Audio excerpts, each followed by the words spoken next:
Chat జీపీటీకి పోటీగా వచ్చిన deep seek విషయంలో కొంతమంది ఆందోళన చెందుతున్నారు. మన దేశ ఆర్థిక మంత్రిత్వ శాఖ కూడా తమ ఉద్యోగులకు డీప్ సీక్ వాడొద్దంటూ హెచ్చరికలు జారీ చేసింది. అలాగే మరికొన్ని దేశాలు కూడా డీప్ సీక్పై అనుమానం వ్యక్తం చేస్తున్నారు. తమ అధికారిక డేటా చోరీకి గురయ్యే ప్రమాదం ఉందా అనే కోణంలో డీప్ సీక్ను నిశితంగా పరిశీలిస్తున్నారు. అలాగే మరికొన్ని దేశాలు డీప్ సీక్ను నిషేధించేందుకు కూడా ప్రయత్నాలు చేస్తున్నారు.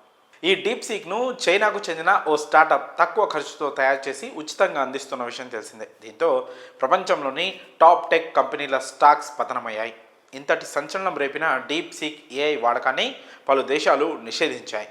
చైనా తీసుకొచ్చిన డీప్ సీక్ ఏఐ ప్రపంచవ్యాప్తంగా ఆర్టిఫిషియల్ ఇంటెలిజెన్స్ పరిశ్రమను కుదిపేసింది. చాట్ జీపీటీకి ప్రధాన ప్రత్యామ్నాయంగా తెరపైకి వచ్చింది. కానీ కొద్ది రోజుల్లోనే ఈ చైనీస్ స్టార్టప్ అనేక నియంత్రణ సంస్థల నుంచి వ్యతిరేకతను ఎదుర్కొంది. ఈ టూల్ వినియోగించడం వల్ల డేటా లీక్ అవుతుందని భావిస్తోంది. మనతో మరికొన్ని దేశాలు ఈ డీప్ సీక్ను నిషేధించే చర్యలు తీసుకుంటున్నాయి.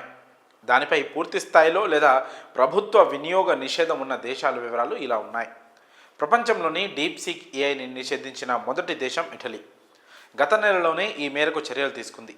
దేశంలోని యాప్ స్టోర్ల నుంచి యాప్ను తొలగించింది. ఆ స్టార్టప్ యూజర్ డేటాను ఎలా నిర్వహిస్తారనే దానిపై ఇటలీ గోప్యత watchdog Italian data protection authority సమాచారం కోరిన తర్వాత ఈ నిషేధం అమల్లోకి వచ్చింది.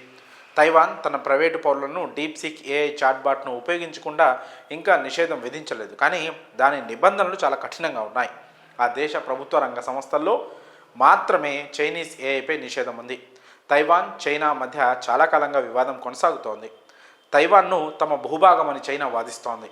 డీప్ సీక్ ఏఐ వల్ల తమ రహస్య సమాచారానికి ప్రమాదం కలుగుతుందని తైవాన్ భావిస్తోంది. చైనా డీప్ సీక్ ఏఐపై ఆస్ట్రేలియా ప్రభుత్వం కూడా నిషేధం విధించింది. ప్రభుత్వ ఉద్యోగులు డీప్ సీక్ ఏఐ చాట్బాట్ను ఉపయోగించకూడదని ఇప్పటికే ఆదేశాలు జారీ చేసింది. దానివల్ల తమ దేశ భద్రతకు ప్రమాదం కలుగుతుందని భయపడుతోంది. అయితే వ్యక్తిగతంగా పౌరులకు మాత్రం నిషేధం లేదు. అయితే చైనా చాట్బాట్తో జాగ్రత్తగా ఉండాలని మాత్రం హెచ్చరికలు జారీ చేస్తున్నాయి ఆయా దేశాలు. మరి డీప్ సీక్పై మీ అభిప్రాయాలు ఏంటో కామెంట్స్ రూపంలో మాకు తెలియజేయండి.